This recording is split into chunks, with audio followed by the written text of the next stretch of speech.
You know, more information is coming out in the case of Celeste Rivas Hernandez, the Lake Elsinore girl, whose whose dismembered and decomposing body was found in the trunk of singer David Burke's trunk.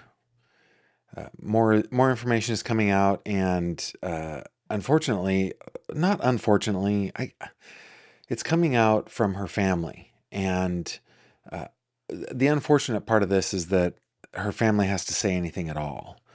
Um, I just, I don't know. This is a terrible cold opening, Javi. We should have prepared better for this one, but it's really sad that the family has to make statements at all. Um, but they are saying statements, and you know what? There are questions that are legitimate questions. This was a 13-year-old runaway, but was she a runaway? She's seen back in Lake Elsinore several times, but my goodness, she was traveling to Texas, to London, with a famous and rich and powerful boyfriend that I use in air quotes, right? Because her mom is said to have said that Celeste has a boyfriend named David. So there are open questions, and there are a lot of us that are wondering what part in this, if any, does the family play? So, yeah, it's unfortunate, but they are having to answer some questions, and they are doing so. I think it's a good thing that they are doing it. We also have an update. There was an update to her death certificate that I think is extremely telling when it comes to what the prosecution is planning on doing in their prosecution, that we're going to update you on. We are going to be talking about, several things about the family, child neglect allegations, rumors that they were paid by Mr. Burke, and other things. We're gonna go over those things. Of course, we've got 3 questions tonight. We do have an update in the disappearance of Amy Hilliard, and we've got some good news tonight. We're gonna end our week on some good news, which I think is going to be delightful. So all that, a 10-gallon show fitting in a 5-gallon bucket, that's what we're going to do today. Stay with me.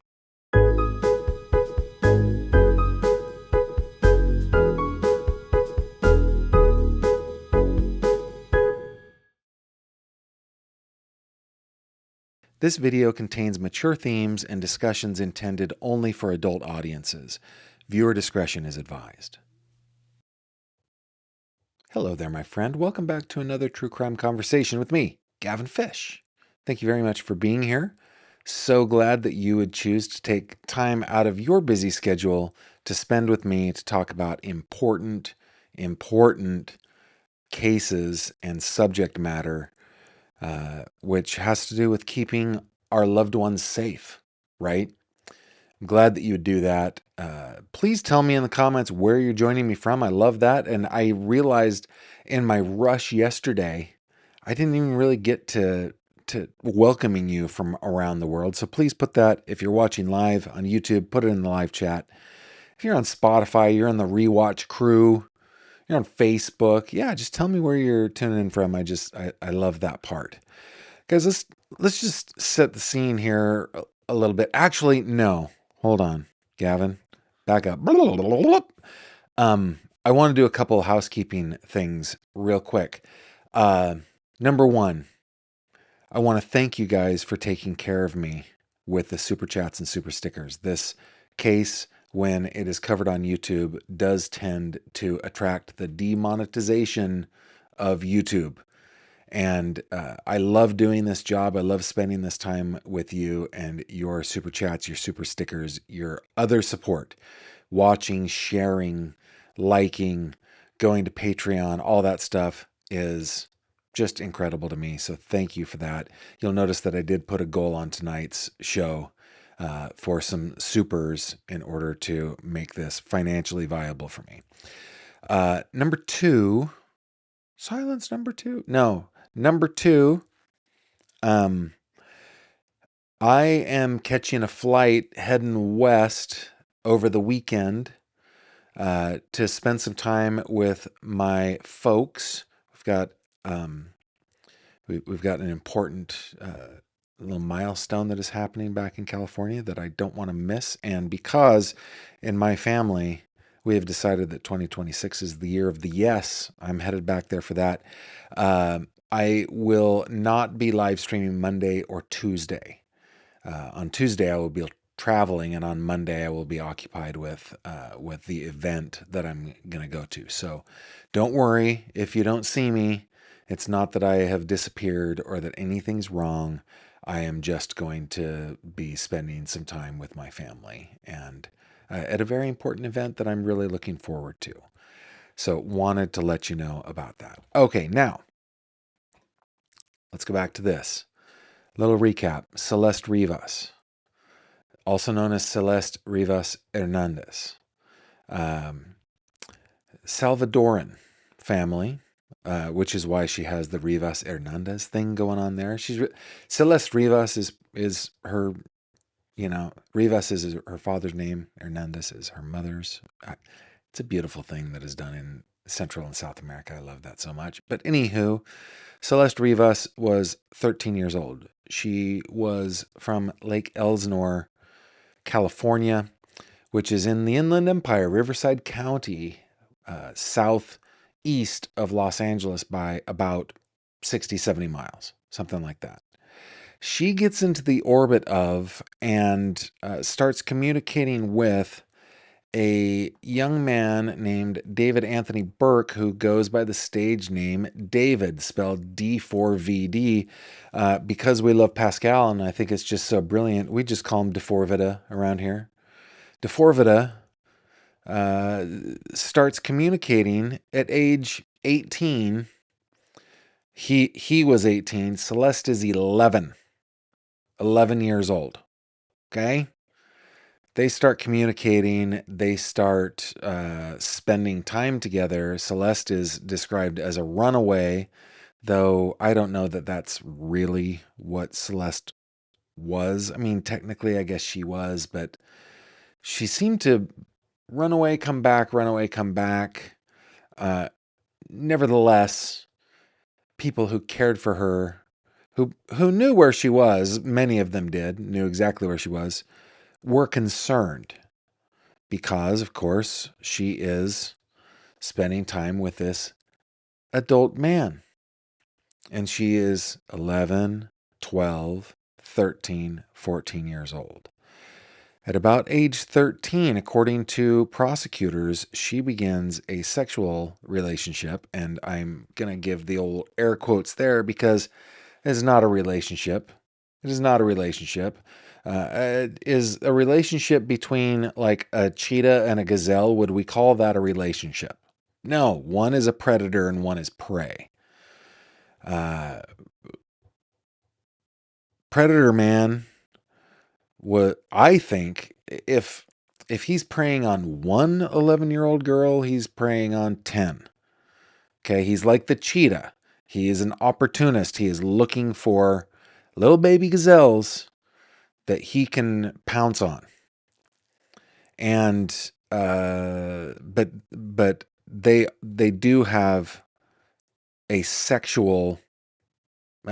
He is essaying her. That's what's happening. Prosecutors described it as a sexual relationship. It's not.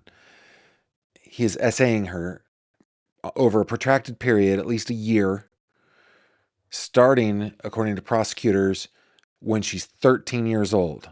He's now, at this point, 20.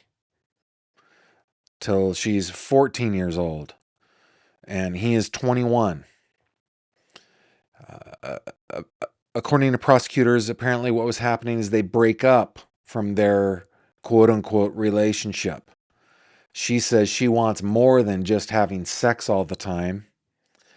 And then she threatens to expose everything that they've been doing, which of course would mean serious consequences for DeForvida and would derail everything that he was succeeding at, right? In this music career, right? Starting as a kid who would just record on his phone to like full on concert tours and sponsorships and the whole shebang. Okay. So what prosecutors say happened is he lured her. I think that's the proper term, lured, but specifically he sent an Uber to her house 70 miles away from his house, picks her up, brings her to the Hollywood Hills. She arrives at about 10 p.m. By 10:30, nothing ever happens on her phone ever again. So between 10:10 and 10:30, prosecutors say he murders her and then just goes on with life, man. I got concerts to do. I got interviews to get to do to be, I've got to be interviewed by my adoring public. I got to go to launch parties. My album's dropping. I got to go to that. He's just doing his thing. And then on September 8th, 2025, it is discovered that this little girl, her body dismembered, legs and arms removed, are discovered in 2 bags in the front trunk of his car. And prosecutors say he was the last person to drive that car. And prosecutors say his friends were like going, something smells dead at your house, in your car, right? So like people knew, man. People knew.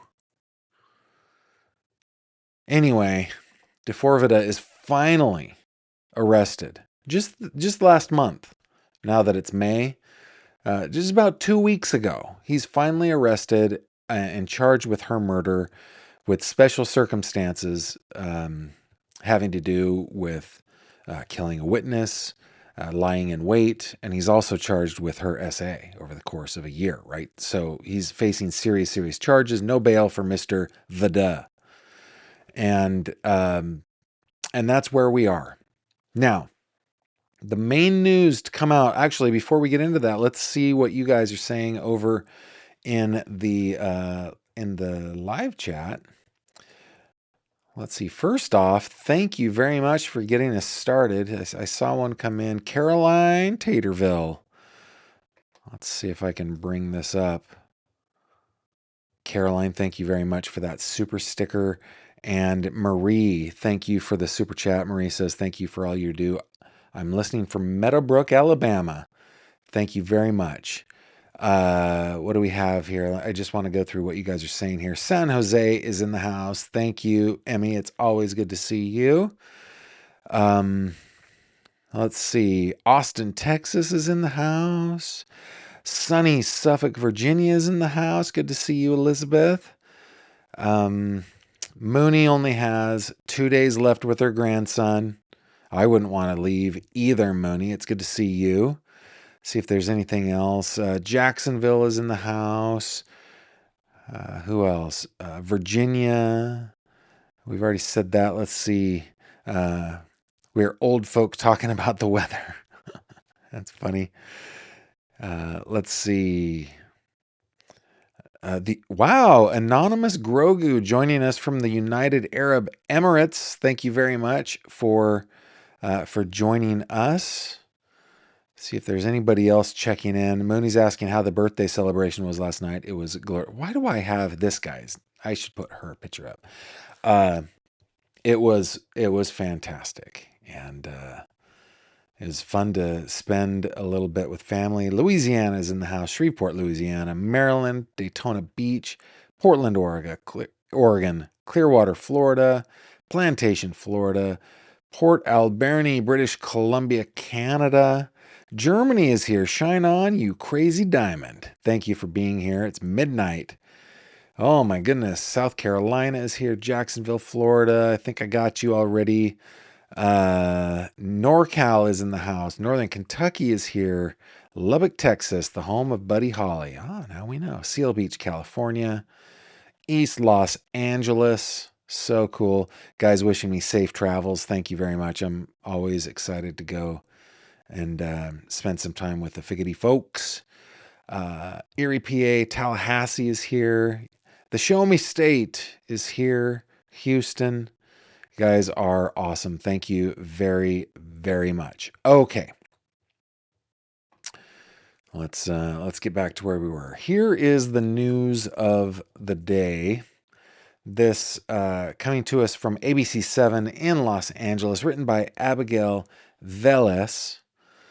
Updated death certificate for Celeste Rivas Hernandez states it's unclear if she was pregnant. Why is this important? Well, you know what? Let's read it. Dateline Los Angeles. An updated death certificate for Celeste Rivas Hernandez, the alleged murder victim of singer David, states it is unclear whether the teen was pregnant in the year before she died. Prosecutors revealed this week that Celeste and DeForvita, whose real name is David Anthony Burke, exchanged text messages about sex, pregnancy, and abortion while he was 18 and she was 13. It grosses me out and makes me PIST. PIST.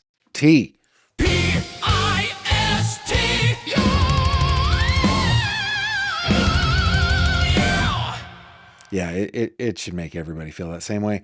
Authorities allege, continues the article, DeForvita killed and dismembered her after she threatened to expose their relationship and ruin his music career. DeForvita is expected back in court next month as the case continues. R.J. Dreiling, a criminal defense attorney and former deputy district attorney, says additional charges could be coming if prosecutors are able to prove Celeste was pregnant. Quote, if she was about 7 to 8 weeks along, it doesn't matter if DeForvita knew she was pregnant or not. He still could potentially be facing a murder charge for that issue, he told Eyewitness News. I'm going to be getting into the statement, so we will hold off on that, but I did want to show you the new death certificate. This is the death certificate. I'll zoom up on it too so you guys can see it. This was released by TMZ. So thank you to TMZ for doing that for us. You will notice on page 1, if I can zoom in on here, there are little boxes that they check, right? For example, was a biopsy performed? No. Was the death reported to coroner? Yes. What's the case number? Biopsy performed? No. Autopsy? Yes. Used in determining cause? Yes. And then here right in here, box 113A, it says decedent pregnant in the last year, and it's marked no. Now, I wonder how, I'm not a doctor, I don't know. I wonder how a person can, a medical examiner, a coroner, it's a medical examiner down in LA, can determine if a decedent has been pregnant in the last year, if that decedent, age 14, was inside the trunk of a car in a body bag for April, May, June, July, August, September, right? It's like 4.5 months. Last week of April through the first week of September. So they've been in there, and I'm sorry to say this, decaying, right? Decomposing. I don't know how a medical examiner would say not pregnant in the last year when there's so much decomp. I just don't know. But I'm coming to this honestly. I do not know how a person could come to the conclusion yes or no. So it does strike me as odd that they would say no, she wasn't pregnant in the last year. But then there is an update on page 2. There are, here is a statement of correction. So instead of redoing a death certificate and reissuing it, there is a statement of corrections, right? And of course, they added that the cause of death from 107A was changed from deferred to multiple penetrating injuries. 107AT. If we look at these boxes, yeah, 107 is the cause. A is the cause of death. It said deferred, and then I don't see the other one, but anyway, it was changed from blank to unknown. 113A, the one in question, right? The one in question goes from, was she pregnant in the last year? It goes from no to unknown.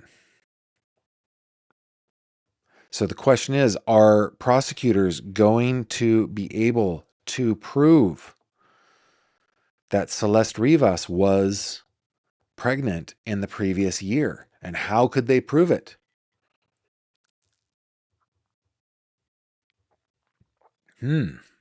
I don't know. And tell me in the comments. I would love to know what you guys think about that. But you know, in the ABC 7 article, it talks about the conversation in this people's brief, right? And I've got it highlighted right here. Text messages or text exchanges between the victim and defendant contain references to sex, pregnancy, abortion, and use of Plan B emergency contraceptive. There are no explicit photographs documenting or corroborating. Oh, there are also explicit photographs documenting and corroborating their SA relationship. In November 2024, defendant and the victim broke up, although they continued to communicate, and text messages suggest they also continued to have sexual relations.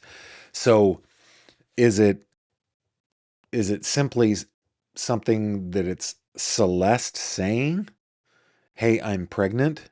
A picture of like a pregnancy test, or something in a conversation of DeForvita going, don't worry, baby, I got you. I'll pay for the abortion.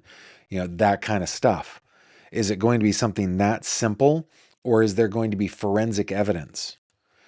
I feel like if it went from no to unknown, I probably think there's not forensic evidence. If there is forensic evidence that's conclusive, it would go to yes, right? But I don't know. I'm curious what you guys think before we move on to the next subject matter. Let me let's bring up Celeste again and just see what let's see. Teresa says, Gavin, I remember in that home there's a language barrier. In life, how her parents know is different. Maybe she wanted freedom and parents wanted more control over her life. It possibly, sure. Especially, hey, this is how I described. I will say our oldest. Okay, it has happened to all of them, but when our oldest, who is a daughter, when she turned 13, like on her 13th birthday, I think it was before I was even awake. I think what happened was like aliens from outer space, from some other galaxy, with technology so advanced that we just couldn't tell.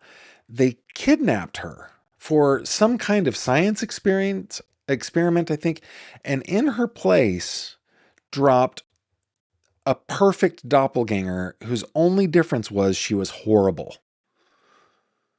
I think that happened on her 13th birthday, right before sunup, right before we started the day. And then exactly a year later, on her 14th birthday, having concluded all of their experiments and having wiped her memory of it, they replaced our beautiful little girl and removed that horrible, horrible robot from our life. Like a 13-year-old is a difficult, difficult child. Like, I'm not making this up on the spot. I have told this to hundreds of people. When our daughters turn 13, they are just hard. They're just the worst. Now, our sons have not done it. But our daughters definitely have. So yeah, it's possible. I I would imagine that if if her parents were speaking, I understand they're from El Salvador. If they were speaking Castilian in the home, I'm sure that she understood it. I don't think that I'm sure that they could communicate. Um, I have a couple brothers-in-law whose families are from Central America, and no, that's not true. One is Puerto Rico, so that's the Caribbean and part of the United States. But um, they grew up in the States speaking perfect Americanized English, but don't have a language barrier with their parents. They speak beautifully in Spanish, I might say.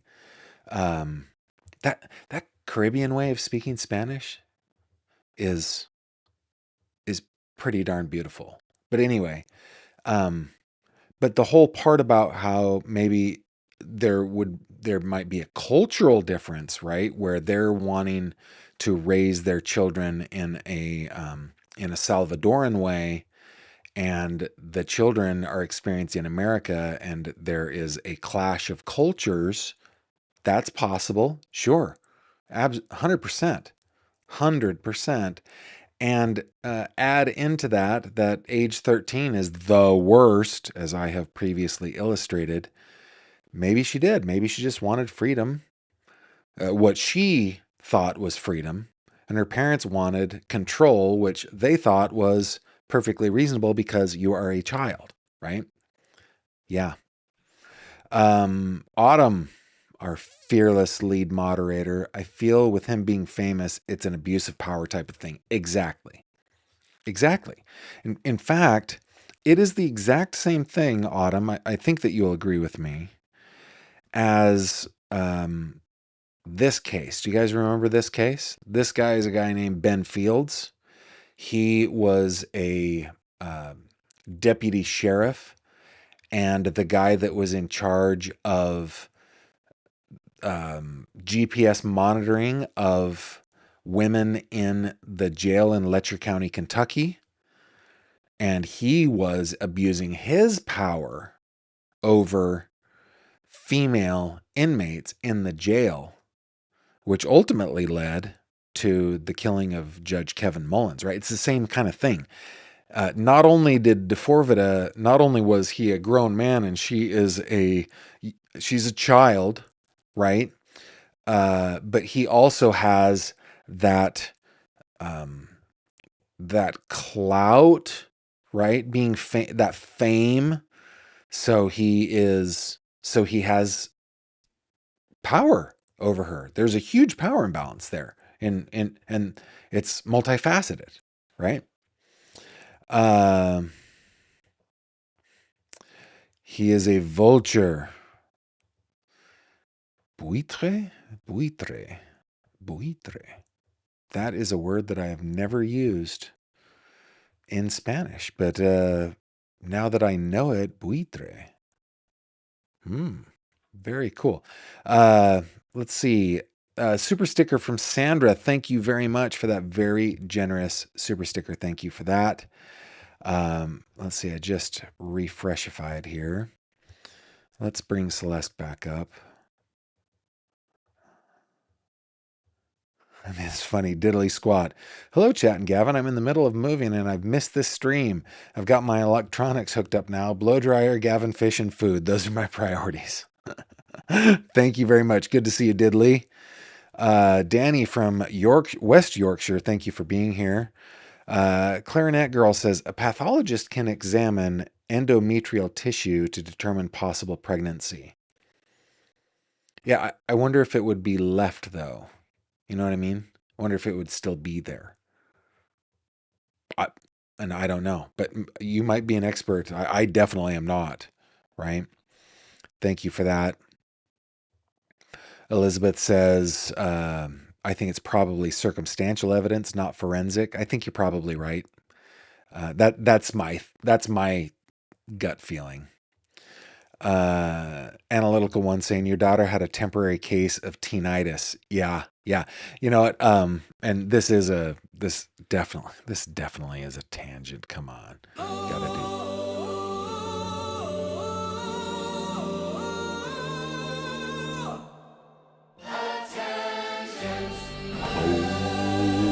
Yeah.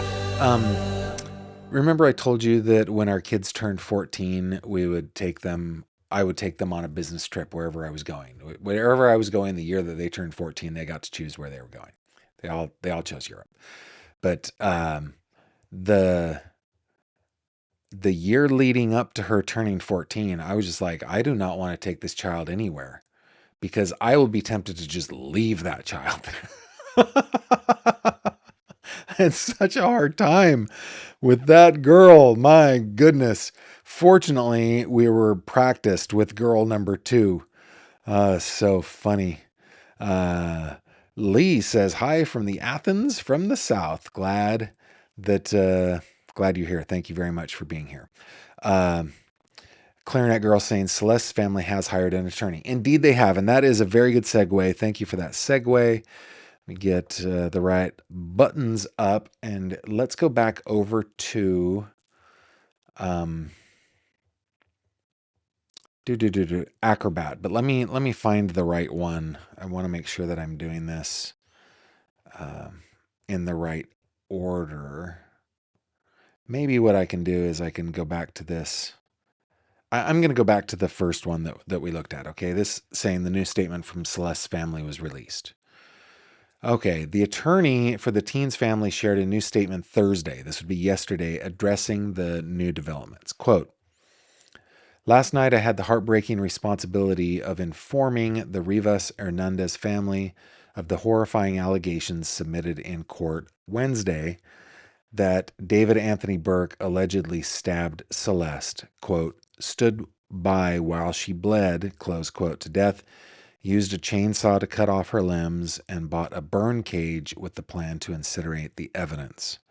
As a wrongful death attorney, my sole focus is on love. This was the most difficult thing I've had to do in 37 years as a lawyer. I originally encouraged the Rivas Hernandez family to speak publicly throughout the criminal process. They agreed with the full support of the Los Angeles County District Attorney Nathan Hochman. However, in light of the gruesome details emerging almost daily, the family has decided not to make any statements now or in the future. There are no words to express the indescribable pain the family is experiencing right now. They still have bills to pay and jobs they go to every day. That's something we don't consider, or at least I don't. Life still has to go on, right? Like they still have bills. They still got to live. They got to put food on the table. All they want is time to grieve and heal. Please grant the Rivas Hernandez family grace and compassion. So, yeah, and they've decided not to speak now or in the future. But you know what? I respect their right to change their mind too, right?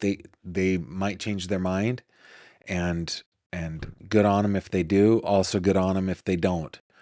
Uh, they're the ones that are going through this, and nobody else. Therefore, we need to be respectful of their decisions. And of course, I love, please grant them grace and compassion. That's what we want to do here. We want to temper our our conversation, our speculation with humanity and with compassion, right? Okay. Here's another article I wanted to bring to you because this has been kind of swirling.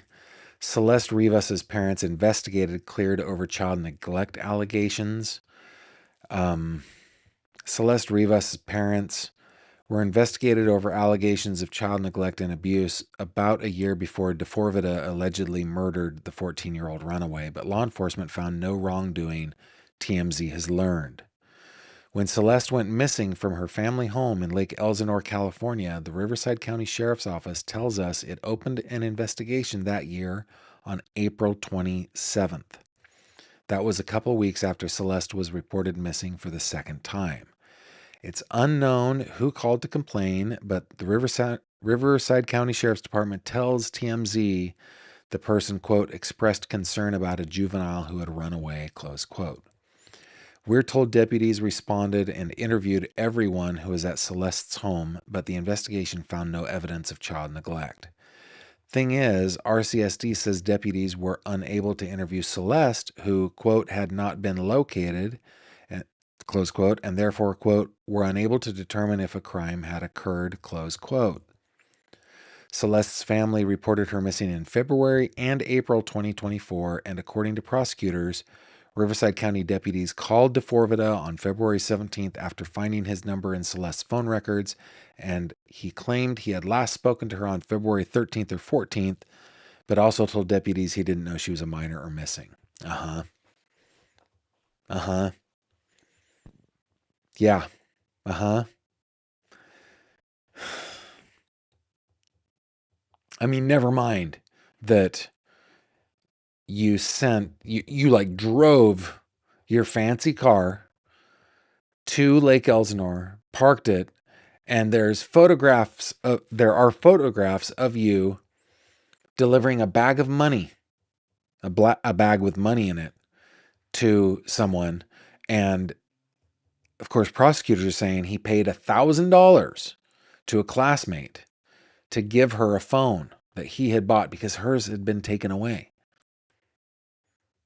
This is predation at its worst, right? Okay, a little over a year after her parents were investigated and cleared for child neglect, prosecutors say DeForvida ordered Celeste an Uber to drive her from Lake Elsinore to his home in the Hollywood Hills on April 23rd, 2025, and when she arrived at his home, he killed her.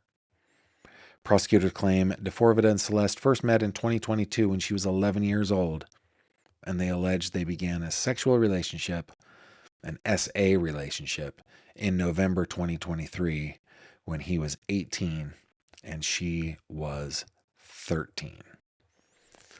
So, yeah, any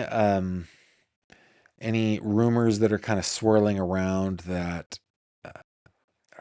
her parents may have been guilty of some sort of neglect or abuse, apparently those are unfounded. Thank you very much to Shine On, You Crazy Diamond.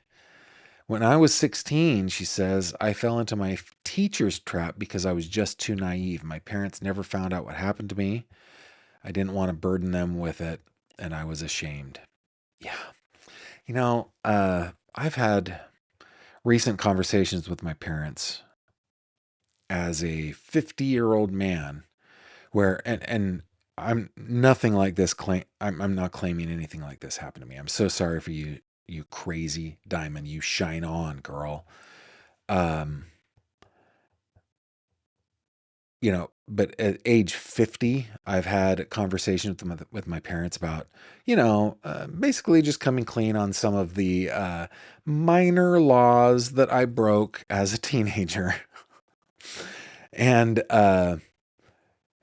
and in those conversations with my parents, I have like come to the realization just how sad it is that there were things in my life that I just couldn't share with my parents. They were just dumb things, right? Things that I was doing, things that I was feeling, things that I thought nobody understood but me. I'm the only person on earth who's ever gone through anything remotely, anything close to this. Of course, I was a dill hole. It's the definition of a teenager, right? You're an idiot. At least I was. And so far all of our children have been. I think it's everybody. Um, and you just feel like you can't talk to your parents about that. And look, you were trying to protect them as a 16-year-old. And it's yeah, it's just so well, and that's one of the reasons why our children are so precious and why there are laws that protect them. Right? A 13-year-old can't handle this, guys. You you know it, I know it, we all know it. A 13-year-old cannot handle what was happening to her by that horrible alleged predator. Thank you very much for the super chat, and thank you for sharing that with us. Shine on, you crazy diamond. Allison, thank you very much for your super chat, and it is my pleasure to continue to cover this case. Let's see if there's anything else you guys wanted me to see that I may have missed. Montana Sunshine, Gavin, look this up. Microchimerism. Let me, I don't know what that is. Let's see what it is. Microchimerism is the presence of a small number of cells in an individual that originated from a genetically distinct person, most commonly occurring via bidirectional trafficking between a mother and a fetus during pregnancy. These persistent foreign cells, which can remain for decades, act as stem cells that can repair tissue, but are also associated with both triggering autoimmune diseases and aiding immune. Okay, so the idea being that if she were pregnant, that this small number of cells could be in her body and could be a forensic direct piece of evidence that she was pregnant. That's what you're saying. That's what I'm reading out of this, right? So I guess my question, and it's not to you, it's just my question in general, is if they found that, why put unknown? You know, why put unknown? Maybe maybe there are tests going on, just tons of different labs doing different things, and maybe the results haven't come back yet. Maybe there's just a very difficult, it's difficult to detect, especially in a victim who decomposed over the course of 4.5 months, maybe.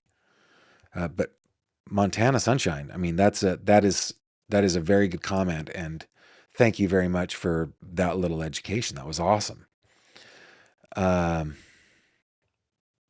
Yeah, Southern Blue Angel. Speaking as a once horrible 13-year-old daughter.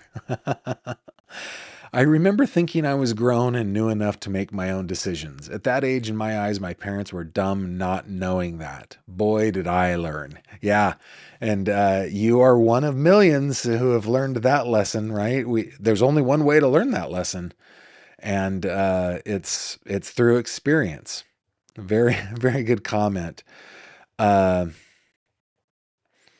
Clarinet Girl, Gavin, have you seen the Steve Fisher video of another person driving to forfeit a car with window partially rolled down? No, I have not, Clarinet Girl. But I will check that out. And then Montana Sunshine said yes, even in a decomposed body. So the microchimerism, is that what it's called? Microchimerism might be detectable. Okay.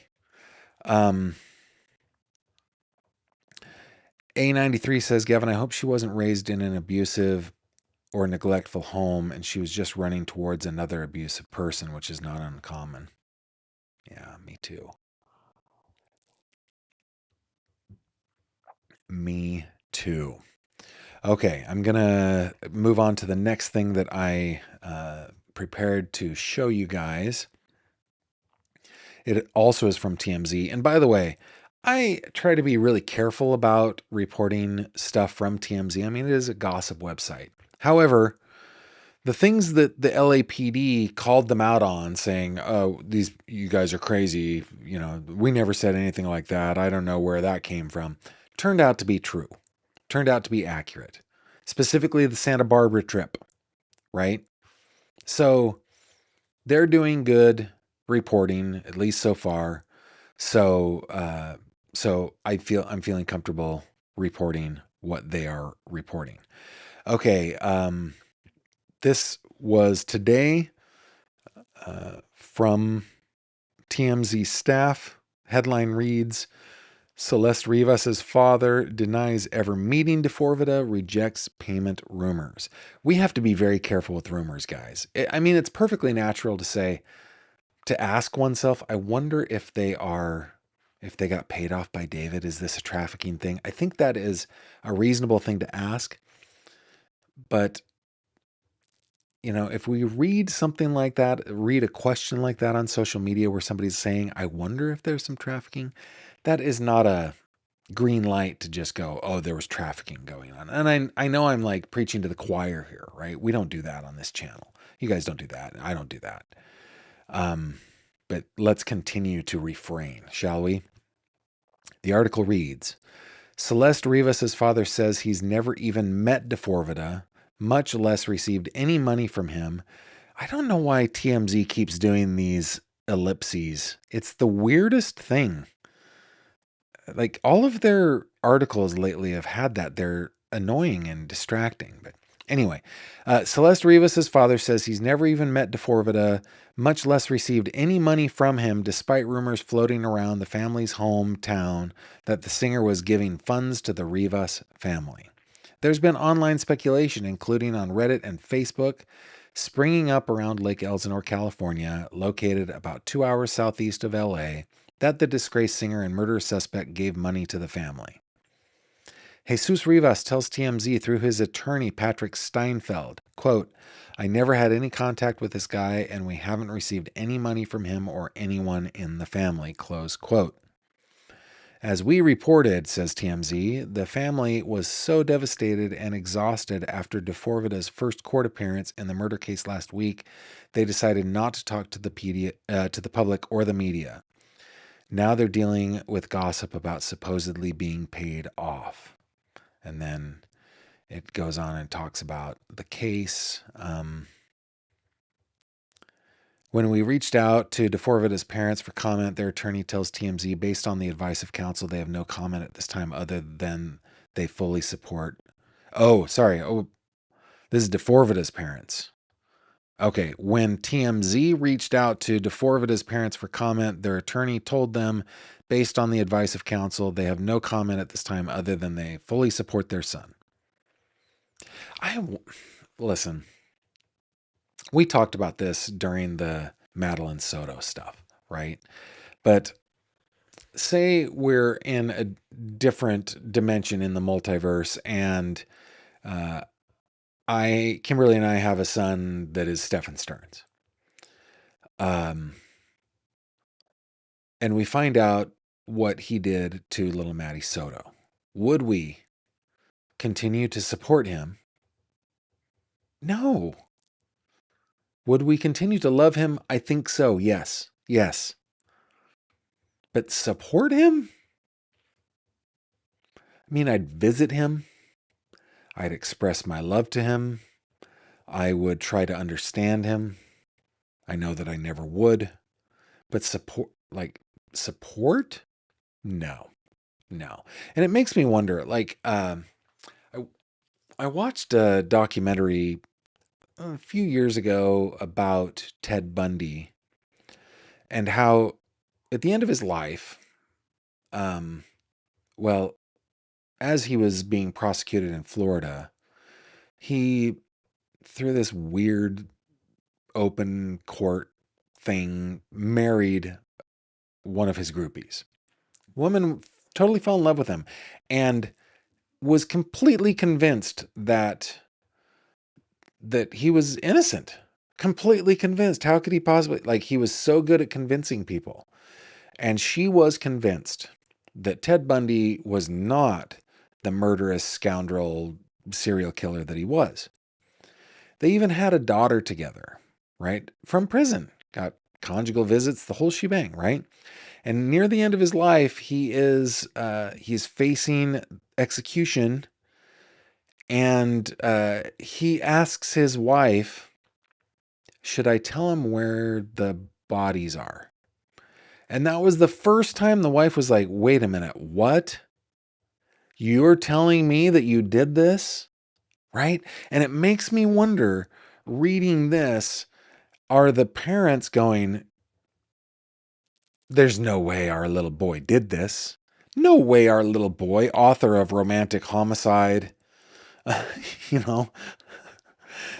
split personality with Itami, whatever it was. There's no way our little boy could do that. He's just such a cute little boy. Is it that? Are they just lying to themselves? And I should say everything that has been said that David did is an allegation. It hasn't been proven yet. These are only allegations, but boy, it looks like the prosecution has evidence piling up. So, yeah, based on the advice of counsel, they have no comment at the time other than they fully support their son. Please don't fully support your son if he is a SAing, a child SAing murderer. Please don't fully support him. Continue to love him. Visit him in jail. Try to understand him. Don't fully support him. Come on. Come on. Okay. Next one that I wanted to bring you is from the LA Times. This written by Richard Winton and James Quealy. Came out today. Teen victim's family shocked by gruesome details revealed in court filing. And this is another, yeah, look at this. This undated photo showing Celeste Rivas Hernandez, second from right here, right there. Looks like a little springtime Easter thing. They have a new grandbaby, maybe. I don't know. Looks adorable.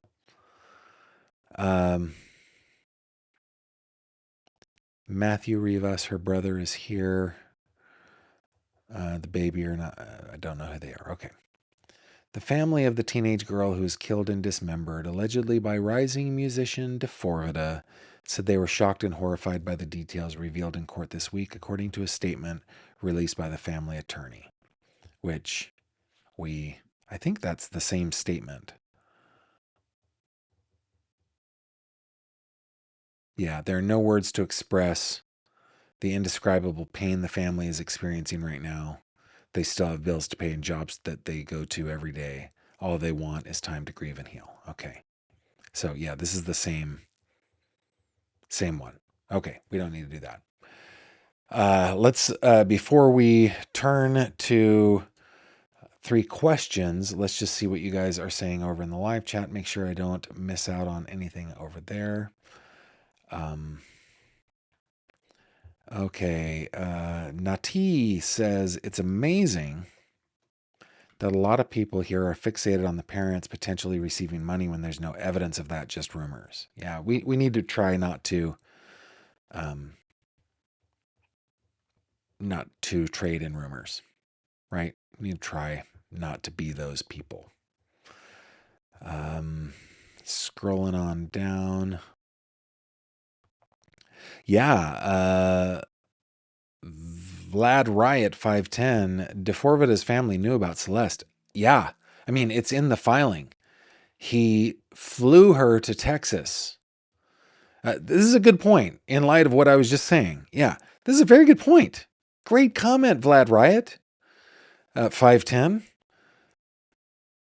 He flew her to Texas to meet the family. And that is one of those things where, okay, you see this girl.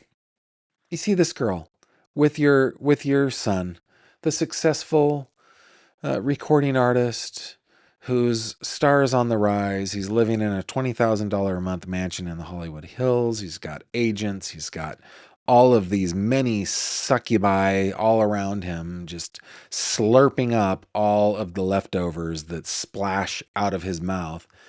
And you say, oh, it's so nice to meet you, little girl. Come on. She's just a little one.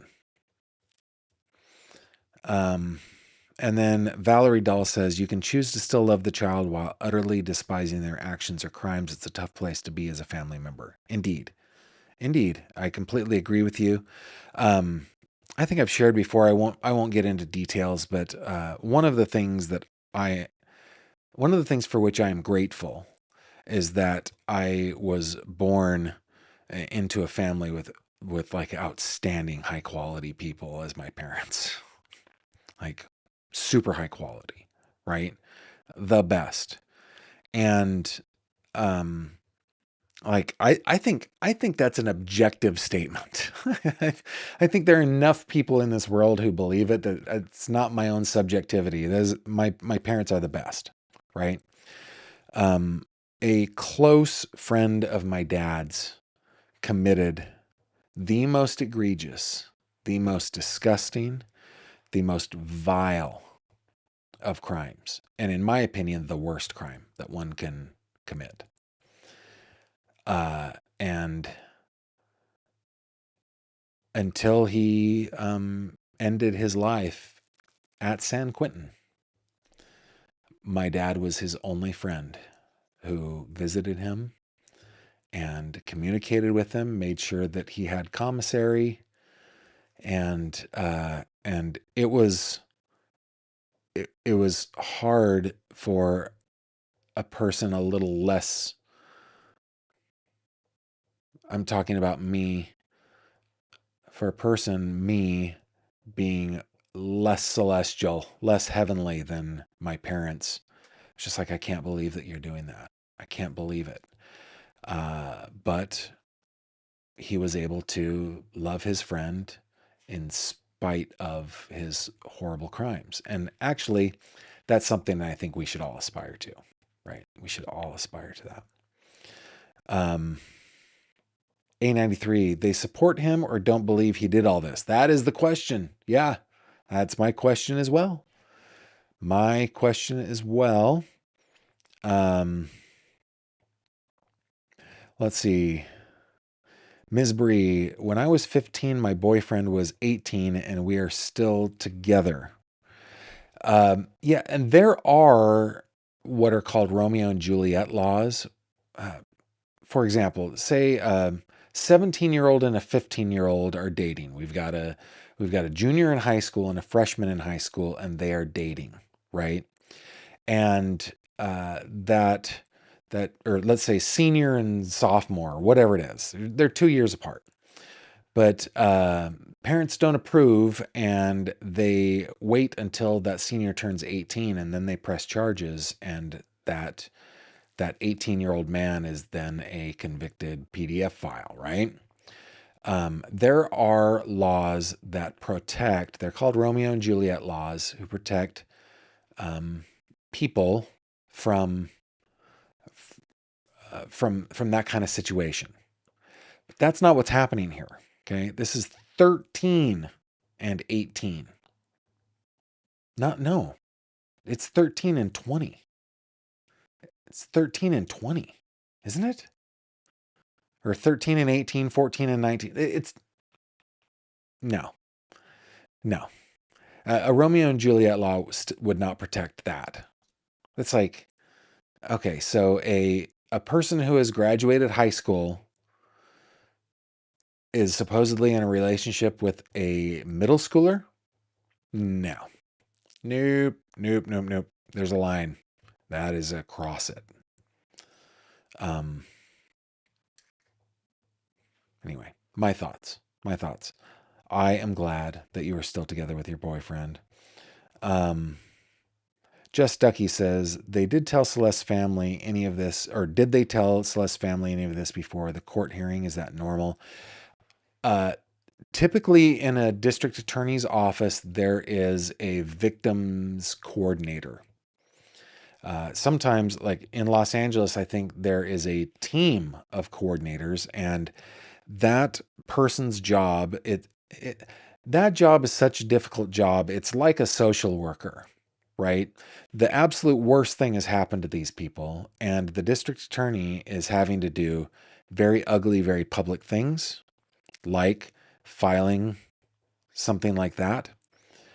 There typically would be a coordinator, a witness advocate in the office, talking with the family, talking with the family's attorney, assuming that the family wants to talk to them, right? So my guess is Mr. Hockman's office is a professional office where those services are available, but I don't know. That's just my guess, right? But the way that the attorney said it in the statement, it sounded like it was the attorney's responsibility to talk to his clients about the gruesome details of Celeste's death. So maybe the family said, you know what, just go through the attorney. We've got to grieve over here. That's possible too. Great comment, Ducky. Thank you as always. Sir Kalina. Gavin, not sure why the Atami split personality storyline has been circling this much. Dissociative identity disorder is a trauma disorder and definitely not like the movie Split. Right. I think it's been circling because of him talking about that. And it's an interesting thing. It's just an interesting thing, especially in light of Strategic Eyes and his team's, uncovering or their discovery of the MPD detective manga. That's probably all. I don't think that there's an actual clinical split personality or, identity disorder.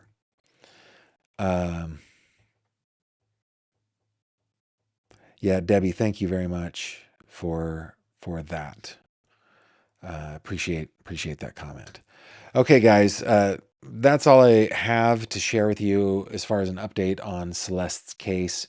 We will keep on this. Once again, Monday and Tuesday I won't be live streaming, but I will keep you guys updated as much as I can. But before we go, we still have other things to talk about, like this. It's 3 questions with Gavin Fish. Okie dokie. In this segment, guys, as you know, I answer 3 of your questions that you send to me at 3questions@gavinfish.com. 3questions@gavinfish.com, spelled out THREEQUESTIONS at gavinfish.com. Yes, it's true. It's true. I won the 4th grade spelling bee. I did. I won it. The last 2 words were thorough and conscientious. And I mean, I was hooked on phonics back then. I could spell with the best of them. I like things spelled out. THREE, questions@gavinfish.com. First question from Diane G. We're getting to the end of Diane G's questions, by the way. Diane asks, how do you handle a situation when you have to give someone difficult feedback? Lovingly and in a spirit of kindness. I personally love good feedback and I love difficult feedback. I like conversations where, like, actually the conversation the other day about me using the term young woman to refer to Celeste, that in the culture that I am in, my wife and I talked about this, is showing respect to a child. Hello there, young woman. I would say that to a 4-year-old. And it came across to many people as me saying that Celeste was indeed a young woman, like, right? And that is not anything that I wanted to communicate. I don't mind that kind of feedback. In fact, I love it, especially if it is, probably exclusively when it is done in a spirit of kindness. And that's it. Having hard conversations with people is a beautifully connecting thing. It really is. Great question. Question number 2. This is from Krista. This one's a longer one. Mental health is such a huge issue in many true crime cases, indeed, and honestly, in many people's lives in general. Indeed. Do you think we as a society do enough to understand and care for our fellow humans or even ourselves when it comes to mental health issues? Krista, I think that we're doing better. Do you guys know who Patrick Stewart is? Sir Patrick Stewart, the amazing actor who brought us unforgettable performances of Jean-Luc Picard and Professor Xavier among so many other things, including some amazing Shakespeare work. Anywho, his dad was what they referred to in that time as shell-shocked. What we refer to now as someone having post-traumatic stress disorder. And I've watched several interviews with Sir Patrick Stewart about his father, and he offers a lot of grace to his father.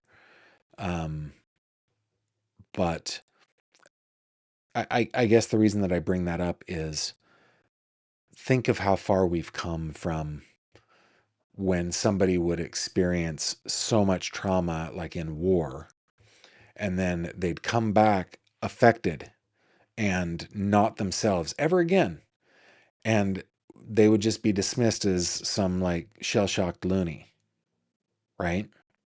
To where we are now, where we work to treat mental health issues like post-traumatic stress. So I think we've come a long way. I think that it's become less of a taboo to speak about things like, even when I was a kid, which doesn't seem all that long ago, though I am a 50-year-old dude, the idea that somebody was in therapy for something, like they had a therapist, was like, oh, okay, you're crazy, obviously. And now, I encourage people to go to therapy. It feels good to talk to someone, right? I have a friend who confided in me. I won't share any details on this, but basically just was like, before I talk to my partner, it's good to have somebody to talk through what I want to talk to my partner about first, and that's a beautiful thing. So do we do enough? Probably not, but we're headed, the trend is in the right direction. Good question, Krista. Thank you. And Kelly, Kelly, what food is the hardest for you to resist? I'm feeling especially resistant these days.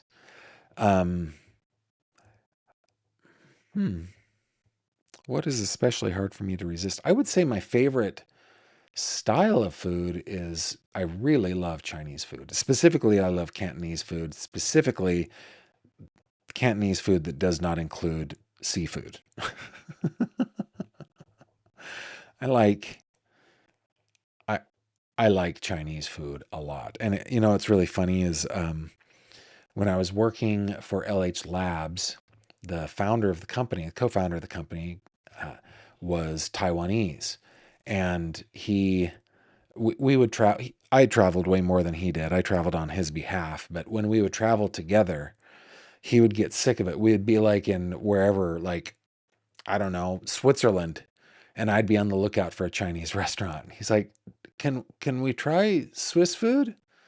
Swiss? No, let's get some Chinese food, right? Right. I love Chinese food. I haven't had it in quite a while. Like quite a while. That might be something that I do while I'm in California. I like all sorts of like last time I was in California, I was sure to do Vietnamese, I was sure to do Thai. I did Japanese. I'm not a sushi lover, but I do like teriyaki and stuff like that. So yeah, I would say Chinese food is the hardest for me to resist, though these days I'm a food resistor. It's fuel for me, and I do my best to eat healthy. I eat fewer calories than I burn, and consequently have been losing lots and lots of weight. Thank you very much for those questions. Now, I love it when you guys answer the questions in the live chat. So please give me your comments. And while you're typing those things in, let's check out a couple of headlines in true crime. Here we go.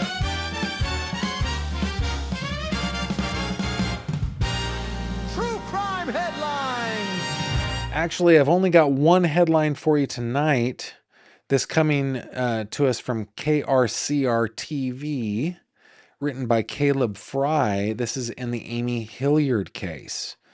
Let's see. Siskiyou County Sheriff's Office looking for info on Oakland woman missing since March 25th. Siskiyou County. Dateline, North State, California. Siskiyou County Sheriff's Office officials are asking the public to be on the lookout for an Oakland woman who has been reported missing and may be in the Mount Shasta or Weed area. Let me bring up Google Maps just for a second. We'll do a little map time. Mount Shasta, California. I'll show you where we are. This is way up in the North State, nearing the border. This is the border with Oregon right here, border of Nevada right here. Weed and the Mount Shasta area is right here on the I-5. Oakland is halfway down the state here in the Bay Area, so we are far, far away. Mount Shasta, by the way, is a place that as a child we would do Boy Scout camps at to climb Mount Shasta, and sadly, I say sarcastically, I never went on one of those. Who wants to hike to the top of a mountain, guys? Who does that? A lot of people I love, but not me. According to the sheriff's office, Amy Hilliard is a 52-year-old woman who is 5'4", weighs 120 pounds, has blonde hair and hazel eyes. She is considered at risk due to a medical condition. She is last seen in Oakland at about 2 p.m. March 25th. Actually, we know it was about 4:30, wearing a white shirt, light colored jeans. There's now a $25,000 reward for information that leads to her return. Anyone with information about her whereabouts is asked to contact the Oakland Police Department's Missing Persons Unit at 510-238-3641 and refer to the case number 26-013029. So she might be all the way up in the North State, way, way, way up there. And I imagine that there has been a tip. There's a reason why people are looking in the Mount Shasta and Weed area. And boy, do I hope that she is found. And that is the last piece of true crime headlines. But we want to end on a good note, don't we? We want to end on a good note. So Wanda's going to give us a little bit of music to change, to just change the atmosphere a little bit. It's nice. Okay, good, Wanda. Very, very good.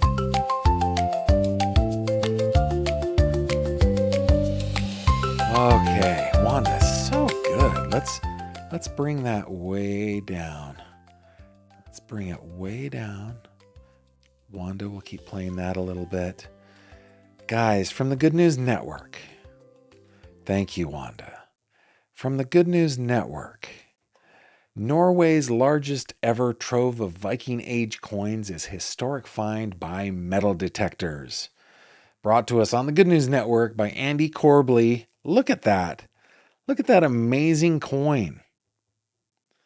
More than 3,150 medieval coins dating back to the Viking Age were found in a field in Norway, the largest such discovery in the country's history.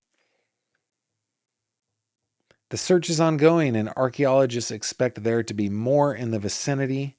Discovered in a field near the village of Rena, an inland county, they offer a rare insight into the economy, the long-distance connections, and the flow of silver in Norway during a period marked by major political change.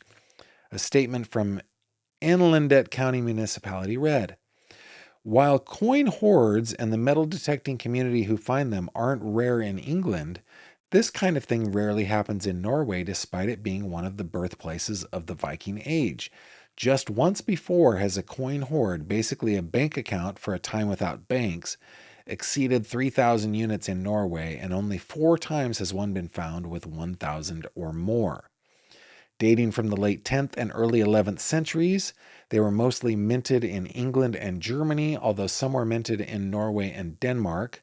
The reliefs point to minting during the reigns of the powerful Viking king Harald Hardrada, as well as Ethelred II of England and Knut the Great. I don't know how to say that. Newt. Let's say Newt. Newt the Great. That's a silent C. I can tell. It's Newt the Great. During Harold's reign, this is a quote, during Harold's reign, royal coinage gradually replaced most of the foreign currency in circulation. This hoard appears to have been deposited at the very beginning of that transition, said Professor Svein Gulbeck of the Coin Cabinet at the Museum of Cultural History. Municipal authorities praised the two metal detectors, Rune Sætre and Vegard Sorley, who had, according to the statement, completed ethical metal detecting courses organized to inform hobbyists how to best handle discoveries related to national archaeological heritage. Sætre and Sorley did everything correctly when they first found 19 silver coins in early April. Quote, they have been highly cooperative and have played an active role in ensuring that the find has been secured and documented in the best possible way. Matov Smyzeth, I don't know how to say, an archaeologist and advisor on the Inland County Council, said the treasure has drummed up excitement in the local community. Quote, this is an extraordinary discovery of a kind one might experience only once in a career, Smythe said in a statement. To be present when something like this comes to light is a truly remarkable experience, both professionally and personally. And that is your good news.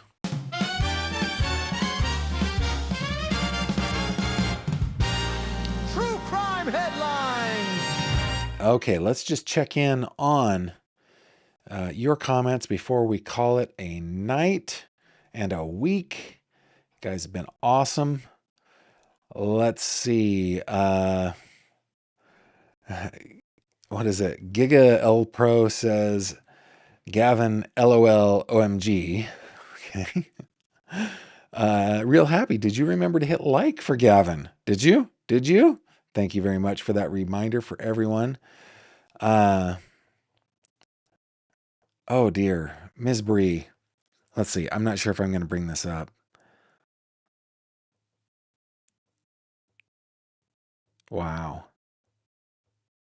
Yeah, I will. Someone in my town essayed his daughter and she gave birth to a child. His parents visited him every weekend, put money in his books, and supported him when he got out, only for him to start with his other daughter. Oh. Oh. Oh. I don't even know how to answer that. Just Ducky says, any baked goods are my weaknesses.